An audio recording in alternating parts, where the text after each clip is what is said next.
Welcome to the New Books Network. I'm Caleb Zachrin, the assistant editor of the New Books Network, and you're listening to New Books in American Politics. Today I'm speaking with Professor Corey Robin about his book, The Enigma of Clarence Thomas, published by Metropolitan Books. Corey is Distinguished Professor of Political Science at Brooklyn College and the CUNY Graduate Center. In this book, he analyzes the life and thought of Supreme Court Justice Clarence Thomas. Corey makes the case that Justice Thomas is not only one of the most influential people in American politics today, but that his worldview is also deeply misunderstood. Corey, thank you so much for joining me today on the New Books Network. Thanks so much for having me. Glad to be here. So the first question I'd like to ask you, and it's always the first question I ask, is if you could just tell me a little about your background and what made you decide to write a book about Clarence Thomas. Well, I'm a political scientist and have written quite a bit about reactionary politics over the years. And I didn't go seeking out this topic. It kind of came to me.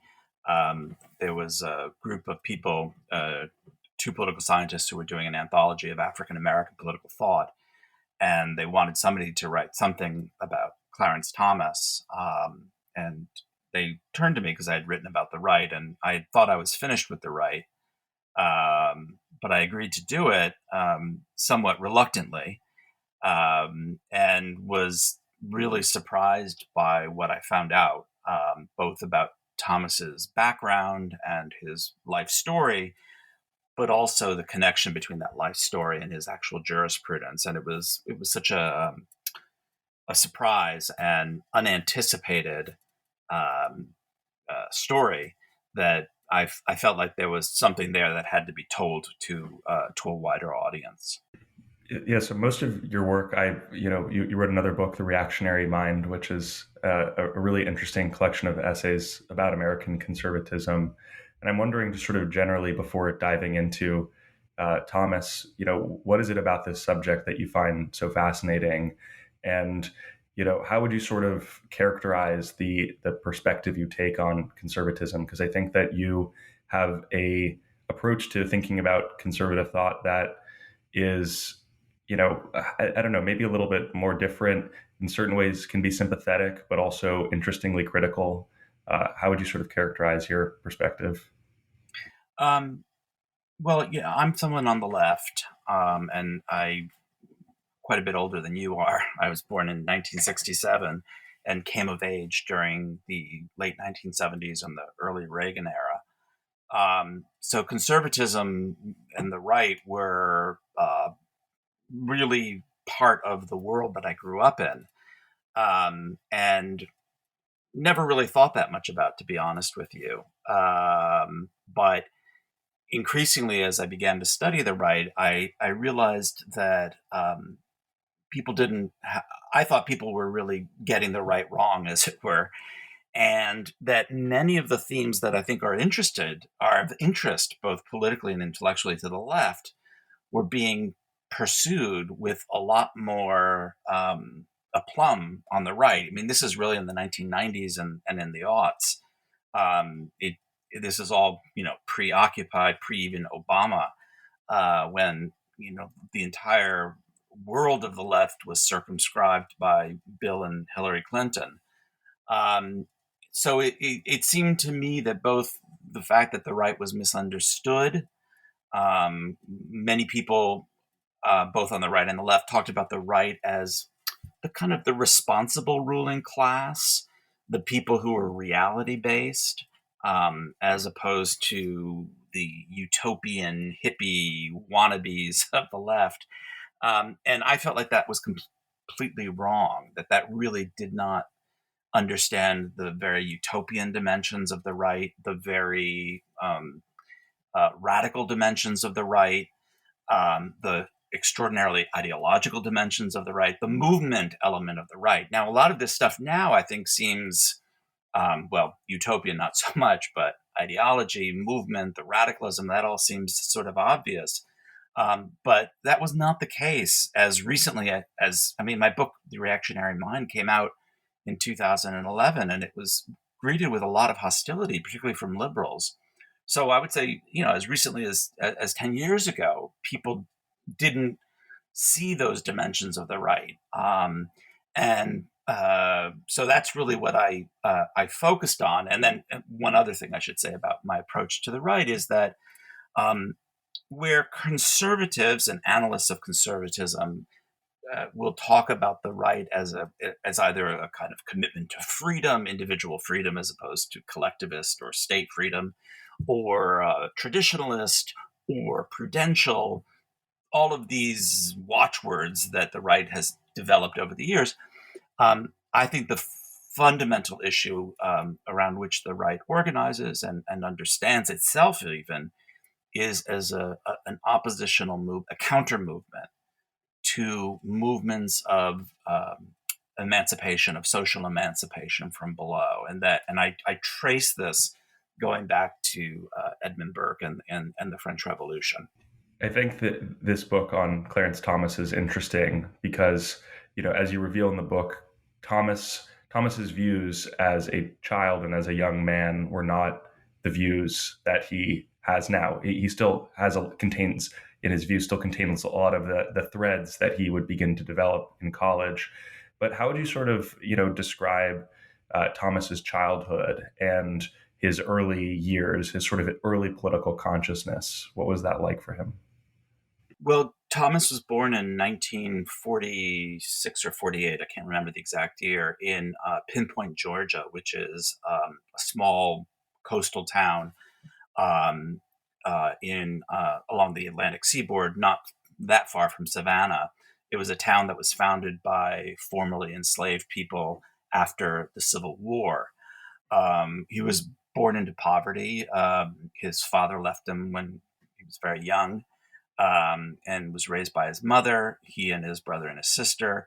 And when he was around 5 or 6 years old, she just couldn't support her children anymore. So he and his brother went to live with his grandfather, and this was probably the most formative, significant event in his life. His grandfather was also from a fairly poor working class background, but had willed himself to become what we'd call a small business owner. He was a fuel delivery, owned a fuel delivery business, and then ended up being quite successful. Ended up owning property in Savannah, so became a man of some means, but never lost contact with that background he had. And he was a man of iron will and discipline. He was a very stern, patriarchal figure. He had extraordinarily strict rules, and he terrified the crap out of Clarence Thomas. And I you get hints that Thomas really loathed him in many ways as he was growing up, but as he became older, Thomas really came to appreciate this man as the man who had saved his life, basically, precisely through that iron will, that discipline, and that the terror that he inflicted. Thomas felt that that man had created the seeds of his own self, his own will to power, as it were. Um, and he ends up going to Catholic school. His grandfather's Catholic, um, and in 1968 is recruited to come to Holy Cross in the north, in Worcester, outside of Boston. And it's a Catholic school, a Catholic university that is integrating. And Thomas is part of a fairly remarkable group of young Black men who are first or second year students that are recruited. I think there were about 18 of them, several of whom become quite famous and successful in their own right. And Thomas becomes a campus militant. He is one of the founders of the Black Student Union, and becomes the secretary treasurer of the Black Student Union. And they are committed to, this is 1968, 1969. This is the civil, we have now passed the peak of the civil rights movement, which is really 1968.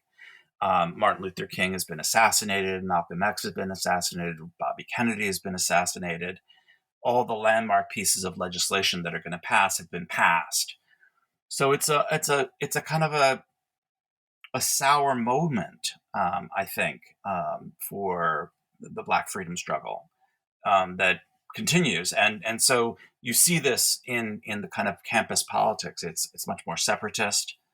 The very fact that they called themselves a Black Student Union, I mean, Black was still a kind of a term of art that had migrated from the West Coast. It had a more militant sound to it than Negro or some of the other terms. Um, and they are committed, like I said, to to kind of black. Black separatism is too strong at this point, but they are in favor of of course some of the what will become standard demands of Black students in colleges everywhere. Black literature, more Black professors, more Black students, but also Black dormitories, Black separate organizations for Black people. And they type up a kind of manifesto that has several, kind of a comprehensive set of points and planks. And one of them is against interracial romance, interracial dating. And Thomas is one of the most militant, by the way, on this particular topic. He would go around campus and he would call out couples that were interracial couples that he would see. He also leads, what's considered to be the most important not demonstrations, a campus walkout of Black students in protest of what's going on with General Electric and their recruitment practices at the college. So he is, he's out there. Malcolm X posters on the wall. He memorizes Malcolm X speeches by listening to records. Back then this is pre-internet, pre-CDs, and all that. You'd get records where you'd listen to speeches, and he would memorize them and still know them years later. And he reads Malcolm X. He's involved in a kind of a school breakfast program modeled on the Black Panthers. He goes to demonstrations in D.C. and in New Haven, in Boston, some violent demonstrations, and is really steeped in the philosophy of essentially Black nationalism, kind of Black separatism and Black nationalism. So I'll stop right there because I've gone on quite a bit. But that sets you up for the story of Clarence Thomas. Yeah, I think that this root of this kind of intellectual flowering for him in Black nationalism was, in many ways, it's some of the most fascinating parts of the book that you discuss. And I think that it's interesting because I think a lot of people, especially in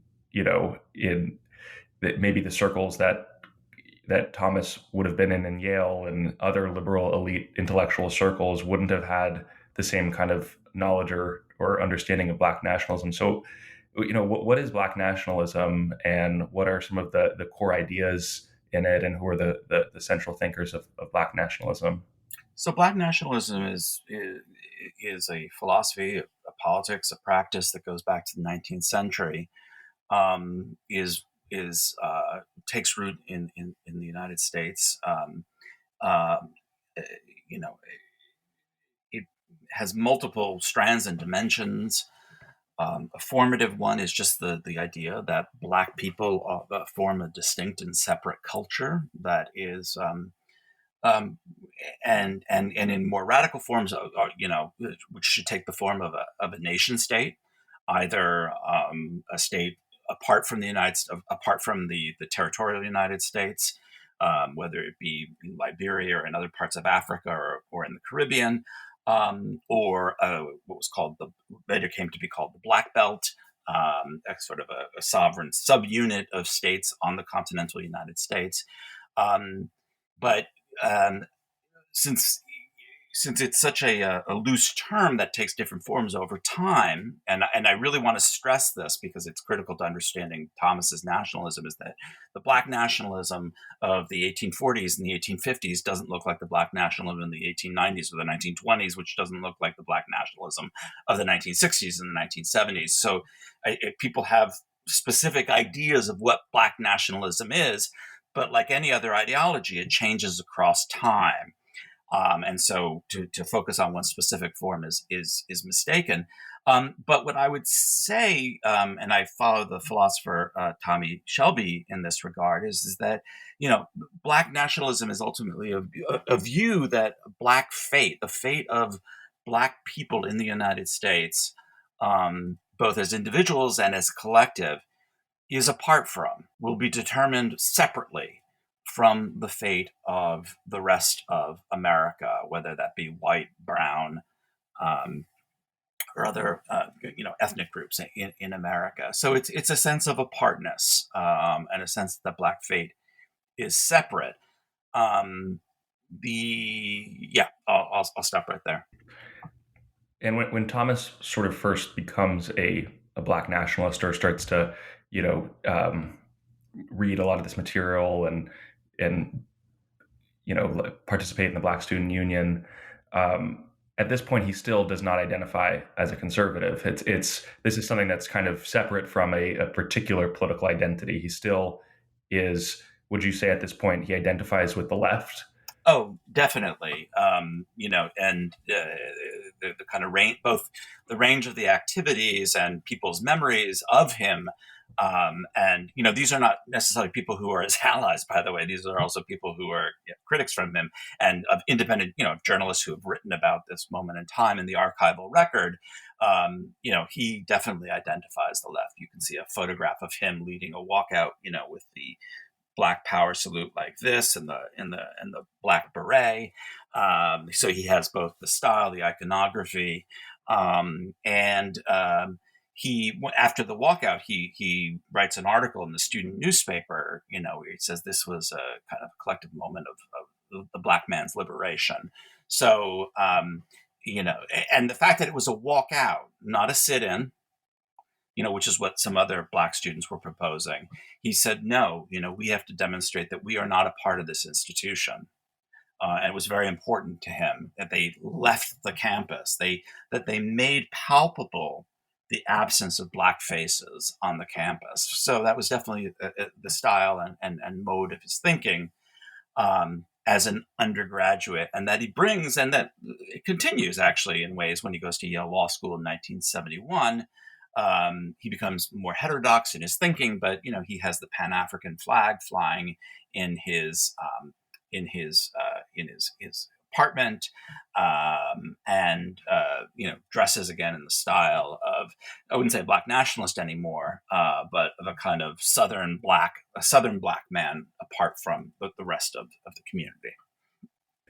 Yeah, how does his experience at Yale shape him? And also speaking of that, like you mentioned, that he starts to identify or cast himself as not a Northerner. What's his sense of North versus South, and how does his perception of Northern liberal elites kind of shape his views and ultimately his eventual turn to being conservative? The way he narrates it is that in the South, he had known, obviously, racism, and the color line. It was obvious, it was overt. White people were white people. The North was a more confusing place for him. Like many Southern Black students who go north to college, this is a fairly common experience. They go north thinking they're heading to the promised land. And after all, they've been recruited as Black students. They've been told, you're welcome here. We want you to come here. But then they have experiences like what he had at Holy Cross, where white students were asked, "Are you willing to have a Black roommate?" Black students were never asked that question. White students were surveyed, and at Holy Cross, and they, fairly large number of them would say things like Black people smell differently and all the rest of it. So it was that just the dissonance or the disparity between a kind of overt welcoming and an overt rejection of the Southern color line, with the reality that's all too familiar of white racism. So much so that years later, when the Boston busing riots happened in 1975, none of this comes as a surprise to him, because he will feel like he experienced a racism in the North that was far more pernicious and corrosive than that which he saw in the South. And he will ultimately use a metaphor that is quite similar to the metaphor that Malcolm X used to distinguish between Northerners, or a certain kind of a Northern racist versus Southern racist.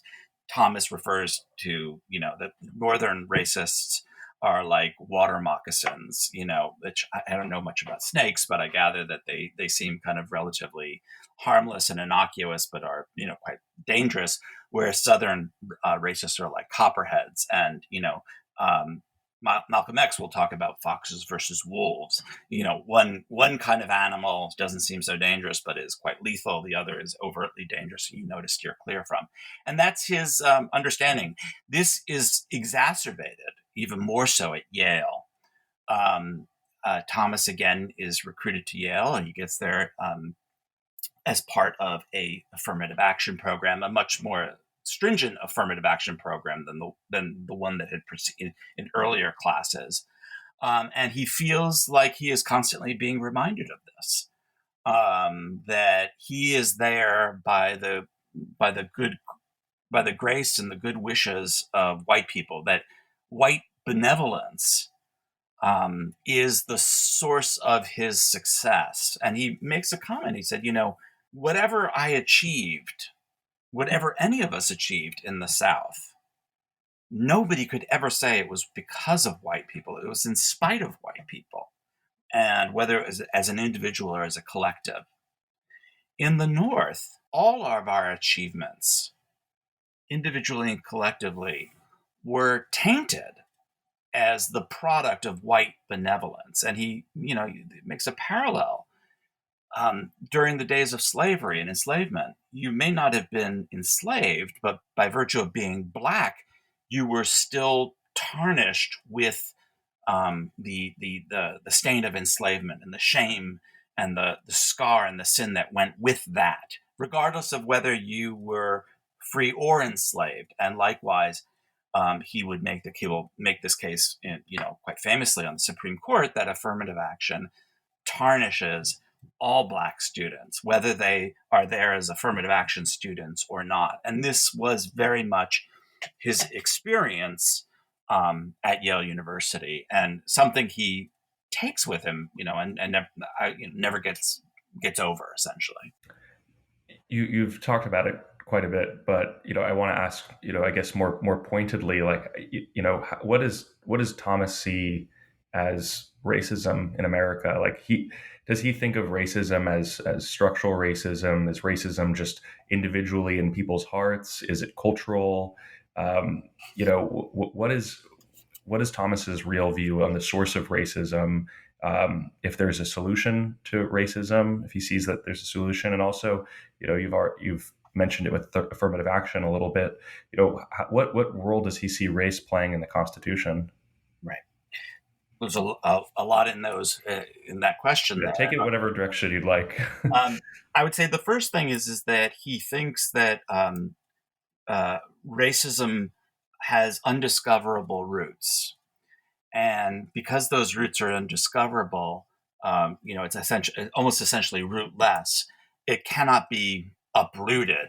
So there is a very pessimistic, very transhistorical understanding of racism, almost as a kind of psychological attitude, as an attitudinal.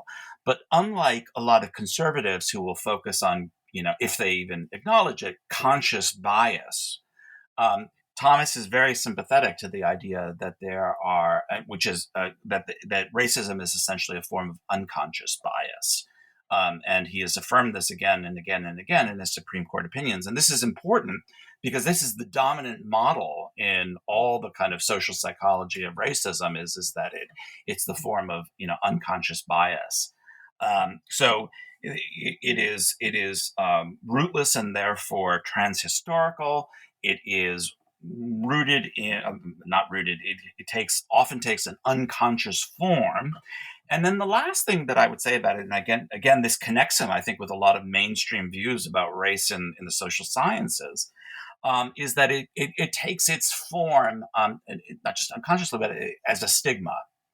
it is a way of viewing Black people as essentially stigmatized as less than. Um, and that something like um, affirmative action, he's very clear on this, does not create racism in America, which is what a lot of conservatives would say. Thomas is quite clear that racism predates affirmative action, but that affirmative action reinforces and, in fact, is the most common form, he would say today, of racism, because it's the most common form of the perpetuation of stigmas as Black people less capable, as less able. Now, anybody who pays attention to these things or pays attention to his opinions, it'll see, this is a kind of stigma that affects a certain class of Black people.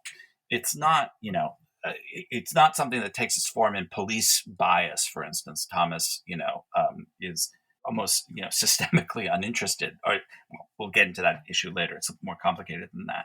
But it takes its form in places like universities, certain kind of professional managerial workplaces, where affirmative action, as it's contemporarily understood, is most pervasive. So I would say those are kind of the key elements. It's rootlessness and therefore its permanence and transhistorical nature, its unconsciousness, and that it really expresses itself as a stigma of a way of viewing people unconsciously or not as less capable and less able then. Something that you discuss, and I think that this relates to Thomas's views on the role of race and the government, is that Thomas starts to develop a sort of deep suspicion of the government and the ability for the government to address issues of racism. But he seems to have a more optimistic view of the market. So how does Thomas sort of come around from being someone on the left to someone who starts to embrace capitalism and free market? And obviously, he becomes ends up being and sort of becomes put in a place to eventually be on the Supreme Court through being in the Reagan administration, which is, of course, one of the most ideologically free market oriented administrations in, political history. But yeah, how does Thomas sort of develop a pro-capitalistic view and a suspicion of the government? Well, I think we should actually start with the very Black nationalism that we mentioned earlier. And again, I think this is where people have a lot of either romantic or superficial understandings of Black nationalism. But Black nationalists have always had a fairly skeptical view of the American government. Marcus Garvey, most famously, but also Malcolm X. And I've also had a kind of sympathetic view of the market. Parts of the autobiography of Malcolm X, he talks about, the importance of things like Black-owned businesses, patronizing, Black products, and hiring Black workers, and so forth. And so this has always been a part of the Black nationalist tradition, a skepticism of the state and an embrace of the market or Black capitalism. But in the moment that Thomas is a militant on the left, the freedom struggle, as I said, is really going through a slow awakening to defeat. This is not 1965. It's not 1964. It's 1968 with the election of Richard Nixon, and then the re-election in 1972. This is this moment where the historiography shows that Black activists, Black people who were involved in the struggle, really felt like, okay, the heyday is over. This moment is this sense of defeat, the sense that we have among Black people that we have to take care of ourselves, and a real the sense of defeat is much broader. It's not simply that the national state isn't going to do anything for you. It's that politics can't do anything for you. And by politics, I mean everything from protest politics to social movements to more radical forms of, violence and Black political activity. So, that's the shadow that hangs over everything. And then meanwhile, a lot of local Black activists who are self-identified Black nationalists, Black power activists, are involved in economic experiments where they are trying to create the institutions of Black capitalism. So, pushing for things like home loans for small business. Sometimes it can take the form of cooperatives and collectives, but nevertheless, it's trying to create a separate Black economy. So this is really the context in which Clarence Thomas was part of the left. And so once he starts reading more and reading, in particular, one person who was really an influence on him was Thomas Sowell, the economist, Black economist, who's wrote this remarkable book called Race and Economics that becomes sort of Thomas's Bible. He's got underlining. He buys multiple copies. He goes to see Sowell in person.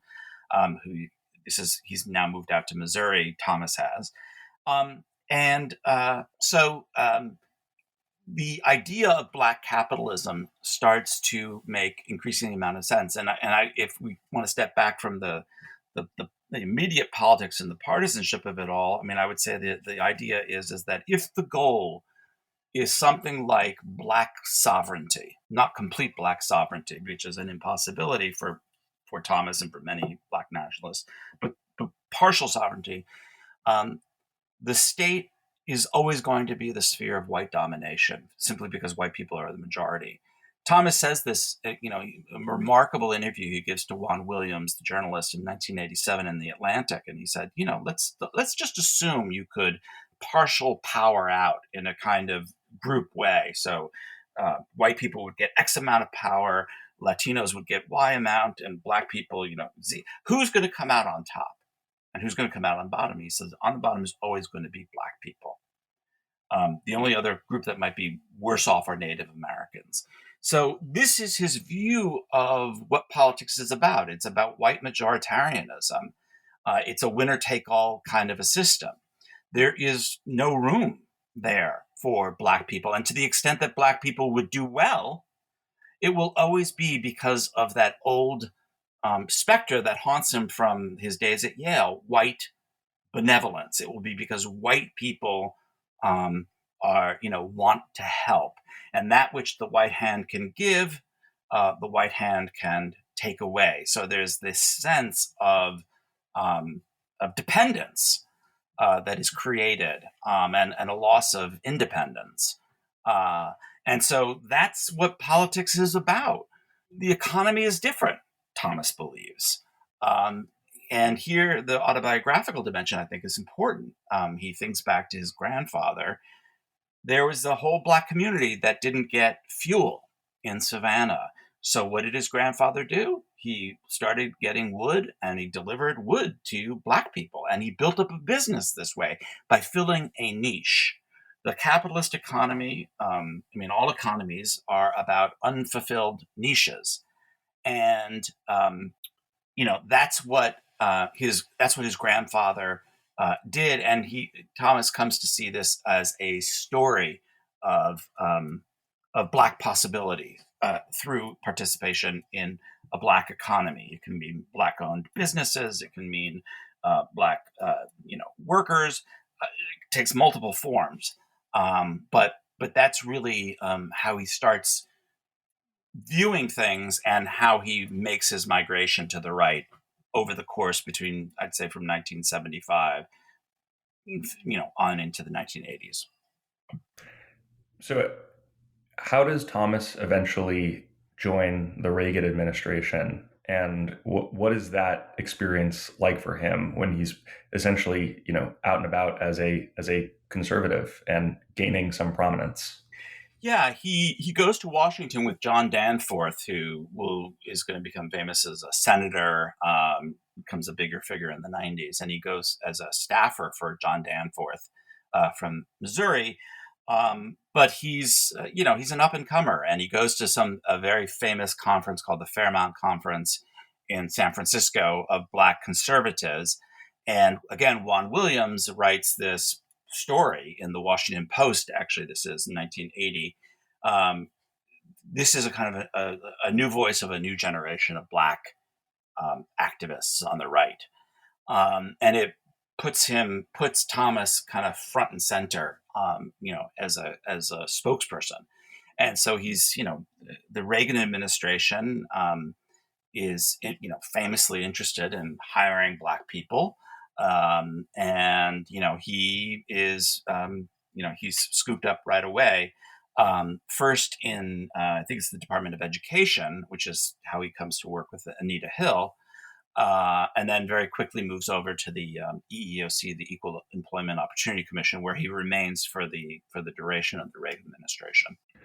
And once he is finally appointed, what sort of puts him in the position to get appointed? Because I think that even Thomas will admit that even though they said that people said, oh, he's the most qualified person, Thomas will be one of the first people to say that he wasn't the most qualified person. So how does he actually join the Supreme Court? And then after that, obviously he is probably one of the most famous, with the exception of maybe Robert Bork and Brett Kavanaugh in recent history, is probably one of the most famous confirmation hearings in Supreme Court history. So, what actually happens there? How does that process unfold? So, Thomas, like I said, he spends the duration of the Reagan administration at the EEOC. He he takes a curious path. He sometimes distances himself from the Reagan administration and talks about quite openly about the overt racists in the Reagan administration. Again, shades of Yale. He says he prefers being there because they're open about it. He knows whom he is dealing with. There's none of the kind of double dealing he's come to expect from white liberals and progressives. And he makes a name for himself. He's definitely a right wing ideologue. And then when the time comes and George H.W. Bush is elected, the Bush administration is looking. This is Bush Sr. is looking at the Supreme Court, and it's quite obvious that several members of the court are quite old, and Thurgood Marshall being one of them, in failing health, and so they put. They understand that they're going to have to fill Marshall's seat with another Black person, and Thomas is one of a few. There's some other people that they're looking at, but they put him on a fast track. He gets put onto the Court of Appeals, the D.C. Court of Appeals, which is kind of the last step. It's his first judicial appointment. So he doesn't have much time to kind of issue rulings that are all that controversial, though some get some notice. So when the time comes, he's kind of a natural person for the Bush administration to turn to. He's got this great story he's from Pinpoint, Georgia. And even though he is a right-wing ideologue, pretty hardcore, he also has this Black inflected conservatism. He is, and for a while, the appointment is announced on June of 1991. Yeah, June or July, the beginning of the summer. Marshall steps down and the appointment is announced. And for a time, Black organizations are a little bit not sure what to do. It's obvious that this guy is a right winger, but he has a lot of support among Black voters. Interestingly, Jim Clyburn, who's now the number 3 or number 2 guy in the House of Representatives today, was a South Carolina public government official. Back then, he testifies in favor of Clarence Thomas. Black organizations are struggling. Then this bombshell comes out, and it starts happening in the late summer, early September, of these accusations from Anita Hill. Let me back up for a second. So he goes through his confirmation, and it's not the most gripping testimony, but he survives it. And so the thought is he's going to be approved pretty widely, including by a lot of Democrats like Joe Biden. And then at the tail end of the hearings, this story that had been kind of developing quietly over the course of the summer explodes, that he is being accused of sexual harassment by a former colleague of his, Anita Hill, who is a Black woman. And then, the hearings take on this, it's kind of one of the weirdest moments in American politics, because the nature of the testimony is sort of incredibly lurid. You have scenes of Orrin Hatch, who's this very straight-laced Mormon Utah senator, reading passages from The Exorcist involving pubic hair on Coke cans, and claiming that Anita Hill fabricated her story based on readings from The Exorcist. It's all over the place. It's kind of a circus. But at the heart is the story of, one woman, Anita Hill, who seems extraordinarily credible, herself from an extremely conservative background in Oklahoma, Christian background, Black family. And this guy, Clarence Thomas, who most of America doesn't really know. And so it gets pitted as ultimately, in many ways, but a story of race versus gender, with Thomas representing the race and Anita Hill representing her gender. And in fact, famously, this is kind of the moment where intersectionalism as a theory is born. So that's, the story, and he gets confirmed in the end. It's the closest confirmation vote in American history, 52-48. In some ways, a kind of a bellwether of where we are now, where all these confirmation votes are pretty much straight party line votes. I mean, that wasn't quite straight party line, but almost straight. And then joins the court. So that would be, in the fall of 1991.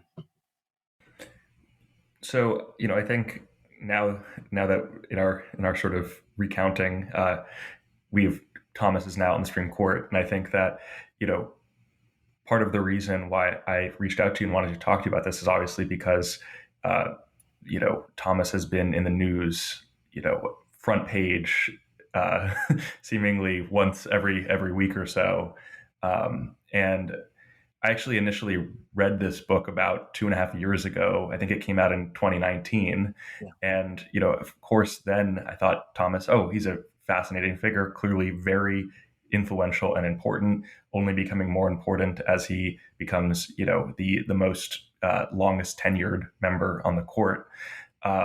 And, I think before, when I first learned about Thomas, what I knew about him, and is what everyone knows, is that he doesn't speak from the bench. Obviously, that doesn't really matter, because it's not, being a justice isn't about talking, it's about writing opinions. And my sort of question for you, before sort of drilling down a little bit maybe into some of his views on the Constitution, is, how, I don't know, what do you think about Thomas's kind of explosion to prominence? Was it something that you expected? Is it taking you by surprise? And what do you think that it means for just the future of American politics? Yeah, it's interesting. The experience with this book is somewhat similar to my experience with my last book. We talked earlier about the reactionary mind. And when it first came out, it was, really attacked, and then had a kind of a second life in 2016 with the rise of Trump. And all of a sudden it seemed like, all those things that I was saying about the right turned out to be the case. This book, the Clarence Thomas book, was critically well received, but in reviews, very well received. But I think there was a sense that, okay, this is kind of what you said. This is interesting. It's like something to watch, but it's not Clarence Thomas's court. It's John Roberts's court, and before that's Justice Scalia's court. There's always some other white dude, whose court it is. And the argument of this book was, no, this is Clarence Thomas's court, and not only for the reason you said, it's the longest serving justice, which means he's the senior most justice. And when he's not on the same side as Roberts, he gets to decide who writes the opinions. But more important than that, he has a history, a kind of a stealth justice, of writing these opinions that are initially either ignored or dismissed, setting out positions that ultimately come to be embraced. Now, I should say, not embraced because he's, the most, persuasive logician or anything like that. But of course, that's never the way Supreme Court opinions get taken up.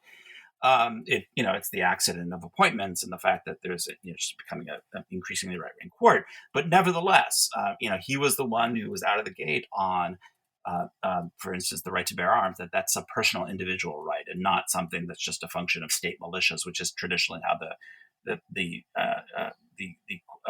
Second Amendment had been interpreted. A lot of his campaign finance positions were very out there.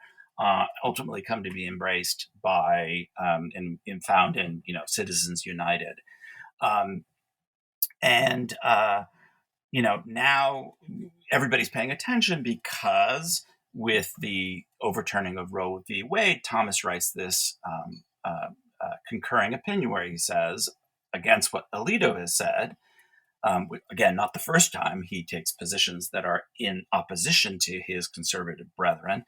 He says, if you overturn Roe on these grounds, here's what's going to go next, and everybody knows, gay marriage, contraception, and so on. So, that track record, makes people pay attention, and I'm not really surprised, honestly, because this is the way the story has gone, thus far, and the writing was all on the wall. I mean, I said it in the book, and what needs to really be explained is not why everybody's paying attention now, but why didn't they pay attention then? Because this was all there, and as I say in the book, conservative Black nationalism to scholars and people, who know about this, there's nothing new in that. It is strange to have a conservative Black nationalist on the Supreme Court, and even stranger that he's now the most powerful person on the court. And most strange of all, that up until 3 or 4 weeks ago, nobody seemed to know it. And so that is, I think, what needs to be explained. I think, this is maybe a more personal question for you that, I saw that you had an article or the op-ed in the New York Times recently. And then obviously, there's been a bit more interest in Thomas. What does Thomas actually believe? Because, of course, the going opinion was that he's just Scalia's puppet and that he doesn't have any thoughts of his own, which of course, is pretty racist in its own right. But now everyone is treating Thomas as like, oh, he's actually a serious, he's a serious person who actually has a project of a constitutional project in view of his own. So I guess, what has been your experience with everyone kind of, waking up to this and people now having to, accept this, this new, or for them, this new recognition of what Thomas's views and beliefs are?